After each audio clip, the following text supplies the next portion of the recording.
Sa isang baryo sa Maynila, may isang dalagang nagngangalang Maria. Siya ang pinakamaganda sa buong lugar. Mahal na mahal niya ang mga bata, pero may mga sabi-sabi sa mga matatanda na may kakaiba raw sa angkan ni Maria. Isang sumpa raw ang dumadaloy sa kanyang dugo tuwing kabilugan ng buwan. Nag-iisa si Maria sa kanyang kubo. Nagdarasal siya ng taimtim, lumalaban sa dilim na nasa kanya, ngunit hindi niya mapigilan ang sumpa. Sa gitna ng dilim, naghihiwalay ang kanyang katawan.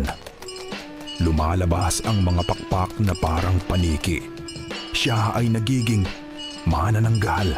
Lumilipad siya sa kalangitan, ngunit bago tuluyang lumayo, lumingon siya sa kanyang kubo.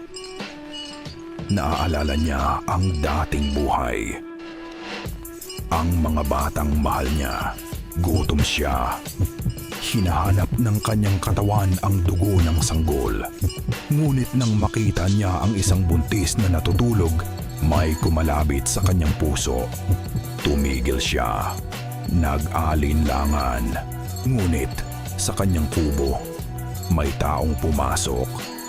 Isang lalaking dati niyang pinagkatiwalaan. Nakita niya ang ibabang katawan ni Maria.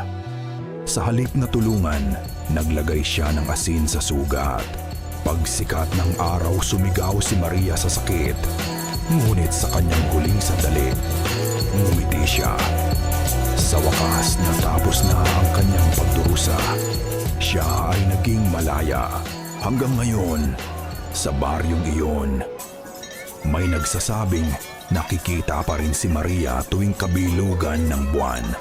Hindi bilang halimaw, kundi bilang aninong nagbabantay sa mga bata.